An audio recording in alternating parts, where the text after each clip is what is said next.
Sana, and well, today's conversation is really, really interesting one. It's very basic, but it's really, really all about redefining yourself and building a limitless life.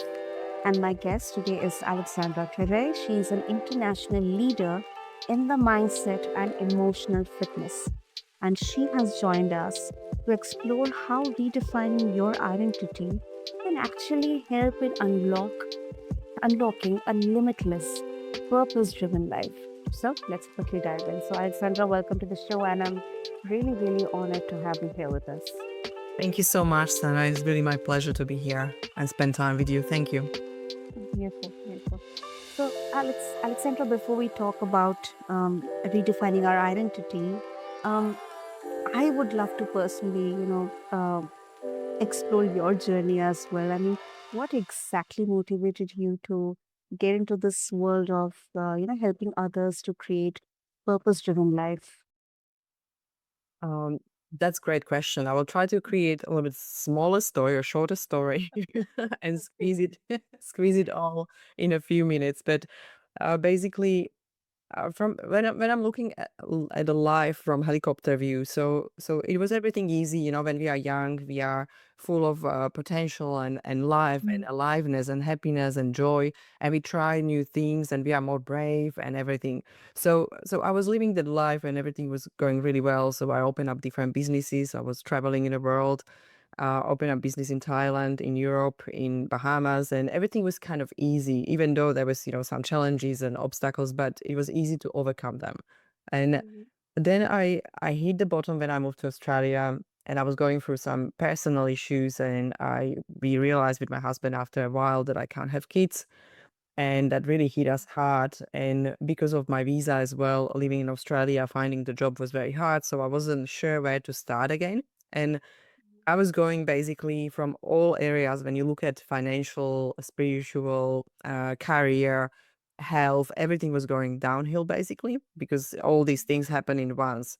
And I developed some kind of like a different personality. And when I realized that I'm lost, I'm doubting myself, I don't have any more that inner trust, and I was living in fear and doubts all the time, and I felt really tired and exhausted. I just that exhaustion was more like mental, physical altogether. Like I felt foggy. I just felt terrible.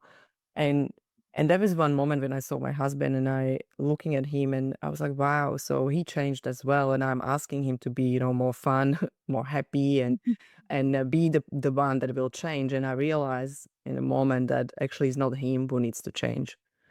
And that's where I kind of started to develop and learn more about neuroscience, psychology, coaching, and yeah, all kind of areas of how our body and mind works together and how they Mhm. are connected. And I was going to some ancient wisdoms of yogis, and I love that I read Bhagavad Gita. I really loved the idea of shadow and light and that inner fight that we are good and bad. And Mhm.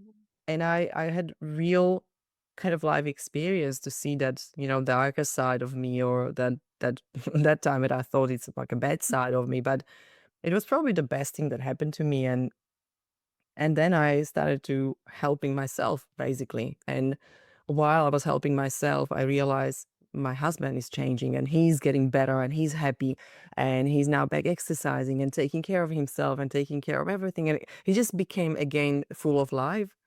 And I think Mhm. that really inspired me to see that the change we need to do is actually internally, it's in us. So that was hopefully in short my story.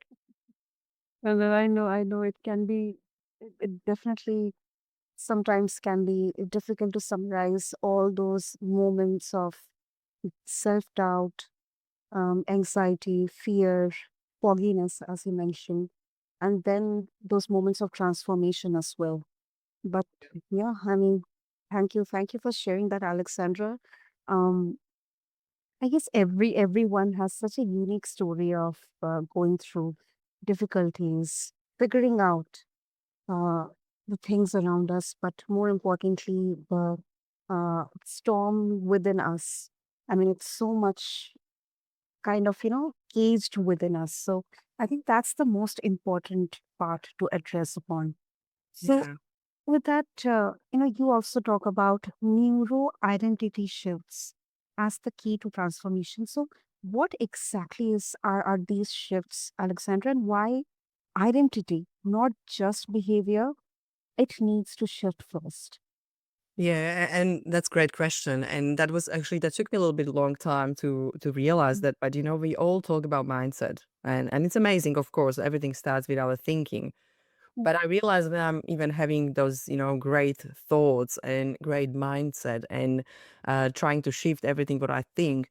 It was great, but didn't really feel it. I didn't really feel the sustainable change. So mindset is, for example, I always compare it with the event. You go to for a 4-day event or retreat, and you come back home. You're pumped. You are motivated, excited, and you can continue doing that for a while. But after 2, 3 weeks, you slip back to your old life. Yeah. So the shift or the change didn't happen sustainably or consistently and on cellular level. So I realized there's something missing, and I was trying to get rid of fears, and I had really massive like a expression of fear in my body because we had some burglaries happening as well that time, and it was frozen in my body. It felt so strange, and I realized that actually is the feeling, is somatic, is actually body awareness. So if Mm, something happened and I heard the sound outside during the night, I got frozen and I just couldn't sleep because of the fear was expressing in my body. So I started to work with my body, and I realized that there is a shift that needs to happen on cognitive level, of course, and that's our mind, right? So we start to unlock old beliefs, limiting beliefs, Yeah. limiting old patterns that we were living by, and that's our almost subconscious, because 95% of the time we live from subconscious mind. And and then I realized that I need to shift also in my emotional body, in my energy or frequency. So started looking at the research that was done around emotions and how they are expressing in frequencies. So I realized that fear was very low frequency. So I had to actually change how I feel. So I started to use visualizations or use cognitive awareness to change my emotional state to some higher levels like gratitude, love, compassion, and all those beautiful emotions that, when you feel them, when you feel love, for example, you feel, your heart is opening, you feel warm, you feel this beautiful feeling in your body, but you need to really feel it. So when we do gratitude journal, when we just write down and cognitively or mindset way, when we do it only in our brain, it Mhm. doesn't work. But the moment we connect gratitude with emotions and we truly feel it, and we feel it deeply, that's when the change happen. And that's what I realized, when I feel different way, when my body shifts, I can actually do things differently because they truly influence my behaviors and my choices. Because it's all your body changes basically. So I was learning after that basically, as I mentioned, is cognitive emotion, sorry, cognitive, so that awareness and unlocking limits in our mind. Then is emotional kind of change or awakening, that we need to have different emotional frequencies or energy frequencies. Then it will create different behaviors, and those behaviors that we realize we creating from this higher level of frequency, we then embody. So we embody love, we embody let's say joy, or we embody a more fulfilled, healthy life, because that's what we want. And it all is like a cycle of those 4 different steps basically. And when we embody more of that higher frequency emotions, what happens actually, all our life shifts, and then we see actually results outside of us. So our business changes, everything is going well in our life, our health is changing, because as probably you already talk about this, and you already know, and your audience probably is aware, that when we actually feeling high frequency emotions, as love, gratitude, joy, compassion, what happens in our body, we also release different chemicals. So we actually starting healing process. So it is really important because the body, mind, emotion is really truly all connected. And I think knowing about that is another level of wisdom, right? To have. That is true. That is true. In fact, before even getting into all these conversations with guests on podcast, I in fact didn't know that the stress I am experiencing, those low frequency, emotions I'm having, fear, anger, they are my body is exhibiting those signs, maybe through blood pressure or maybe through any kind of chronic illness. So yeah, all these are Yes. absolutely connected with each other. Yeah, and I love that you mentioned that, right? We have a little bit of stress before something happens, but that's okay. Even that small stress, it's okay. We can still calm it down with our breath, or different techniques, and they are all neuroscience based. But the realization that most people actually live in that stress for a long time. They don't have it only before, for example, meeting or before the session, but they develop this living in sympathetic nervous system is in the stress mode. And you're right, like that changes everything because there is not only that frequency that we're changing and attract, bad things or maybe not that great things into our life. But what happens is the cortisol and adrenal hormones and so many other neurotransmitters are released into our body, and they truly destroy our internal environment. So our organs, got depleted, and the blood is not going there because we are in fight or flight. So all the blood, all energy needs to be in muscles because it's preparing us for run. So yeah, it's exactly where all the chronic disease start or can start. Of course, not all of them, but which ones are emotionally related. Of course, they can start with just this small change in our life. So, um, so as we're talking about shifting, redefining ourselves and then building a limitless life. So, how, how do we start, Alexandra? I mean, what is the first step? Let's say if I want to build a limitless life. Yeah, I think the first step is to understand what does that mean for you. So what you truly would love to become. So a lot of people think from having something first, right? So I want to have big house, I want to have the car, I don't know, I want to have family, I want to like the people want to own. And Yeah. when we're coming from that energy, from that perspective, the wanting is very negative. It's kind of like a resistance almost. Is not a very nice energy in our body, and it doesn't really help us to create. So when we move to the energy, okay, so what would I love to create? So the question is, what or who would you like to become, and what do you want to create? So it's more about creation. It's more about the legacy, but not creating legacy, but living legacy every day. So who I want to be, do I want to be love? Do I want people remember me as loving, as someone that helped them change their life or influence them, at least creating better mood when they are with me, or how am I influencing people? How am I having impact?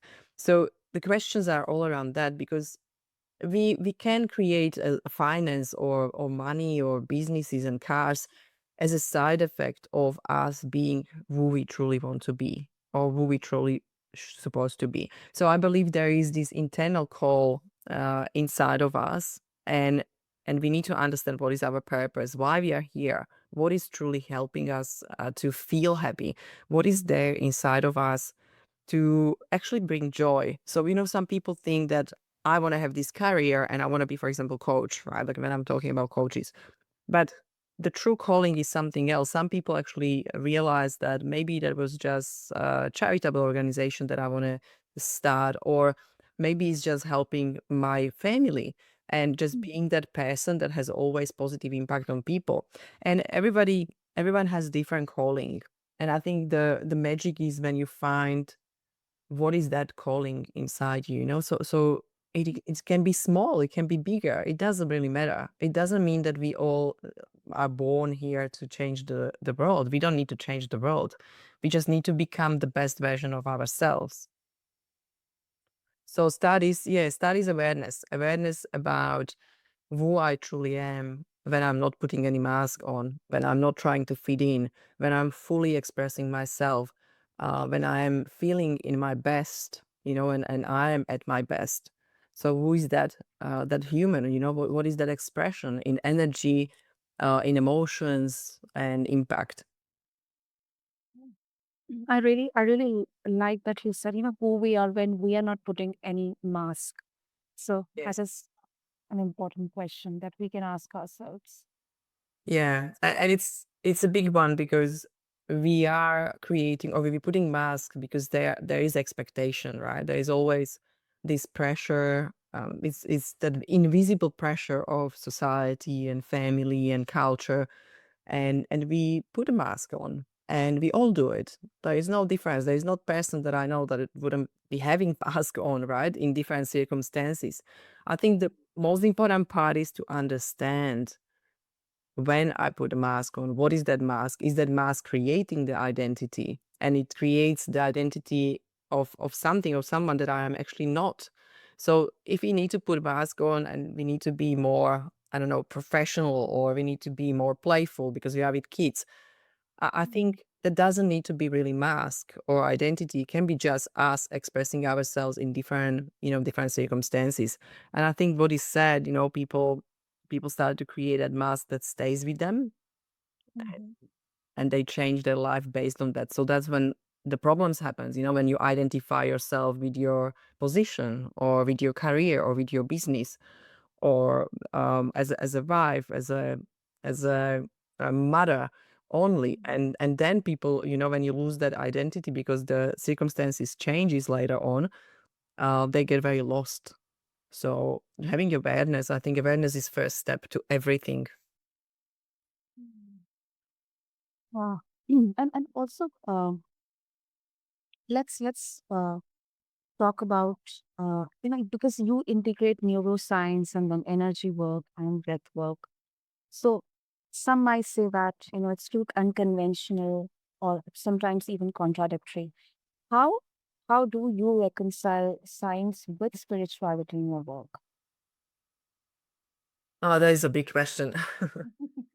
So what I really love from perspective of neuroscience and, okay, spirituality. So I think there is a world of all of us right now that is still having these I get myths or misconceptions about spirituality. Yeah. So Mm. spirituality was advertised, especially now, is advertised the way that is ritualistic, sometimes almost Mm. cultish, and it's Mm. Yeah. and people say that you're spiritual when you dancing, I don't know, naked somewhere, you need to go to retreat, and Right. like Or it's almost, woo stuff. yeah, and I think it's silly because spirituality is, to me, it starts with um a living with integrity, being conscious, Mm. understanding that what I say influence people, or what I do influence people. I have impact every day, and every human on this planet have impact on other people. So I think living with that knowing, that's the first step to spirituality, right? Like it's the taking care of Mm. soul, or connecting with people on a deeper level. To me, soul to soul, heart to heart, that's already spiritual. So I feel like spirituality is nothing woo woo, actually, or something weird. Spirituality to me is just a part of us. It's the not. I'm not talking about just moral or ethics. It's more about feeling and understanding ourselves and going deeper than just on intellectual level. So we are Mhm. intellectual beings, we are emotional beings, physical beings, but we are also spiritual beings, and we can't deny that, right? We know Yeah. there is energy, there is frequency, there is feeling, there is all these things that changes, how we connect. And and I think the science is just such a beautiful addition, maybe from perspective of why mindfulness works, why Mm. meditation works, why all these different practices, they actually come from, for some people, from spirituality, right? Spiritual teachings, but they are all working very well. Like when you look at the research that is done on meditation. So when I take people from a CEO executive positions for coaching, and we start to work together, if I will tell them they need to do yoga and they need to go breathe, and I will talk about that woo way, spiritual way, they're probably not going to buy into it. So I Mhm. use spirituality the neuroscience or biology or psychology. I'm trying to use that to explain people that these practices are here for the reason, and they take us to, for example, parasympathetic nervous system, so you can rest and digest, where actually your brain function on a higher level, because you are able to use the capacity of, like your energy, your blood, everything is in your brain when you're resting. It's almost like your mind can calm down and can digest, and when even when we digest, we have clarity. So I'm trying to use science from that perspective when we explain that when we are in stress mode, all the blood and basically focus is going to amygdala, to middle part of the brain, when we are in fight or flight mode. So what happened when we are in fight or flight mode? We are basically pumping the blood or energy in the muscles so we can run. So now when we stay in that state, and a lot of people are in a stress mode, most of the day, all the time, and it's this underlining, not visible pressure, but they don't realize that they are actually pumping the body with cortisol and adrenal hormones, and they are actually depleting their organs. So this is how I use science, basically just explaining that actually doing a 5 minutes breath work Mhm. can change your brain, can change your body, your health, and you can start healing process just because of what happens with chemicals and neurotransmitters. So I think that is really important part of science behind, spirituality. So I feel like it's just the bridge, to connect spirituality and science so people actually understand it a little bit better, and Mhm. they are open to use it, because I think it's really necessary, especially in this environment when we have, a lot of stress, financial stress, and a lot of things, a lot of changes happening from even COVID time. When you're looking at that, like last few years are just really, really, I guess, uncertainty, or we're living in a lot in uncertainty, and we know Right. uncertainty creates, the stress and pressure. Mhm. So I think, yeah, bringing all the mindfulness, bringing all the different practices into real, I guess, analytical world is really important. Wow. And I really like the fact that, if you're coaching a CEO, then I think instead of just forcing down and trying to break the myths around spirituality, how it blends into personal development and, rooting out, uprooting out all these self-limiting beliefs. Yeah. It's better to explain from a more scientific and pragmatic way through neuroscience. Yeah. That's quite a creative approach, Alexandra. Yeah, thank you. And I love it how you wrap it up, right? Like, it's, yeah, absolutely. Yeah, just forcing someone and trying to tell someone that, hey, you need to now just meditate. It's not going to Yeah. work, because people are still kind of worried about spirituality, and they think it's very, yeah, it's just not pragmatic, like you said, pragmatic, and it's not smart, because sadly, it is advertised very not smart way. Yeah. True. Yeah. Great.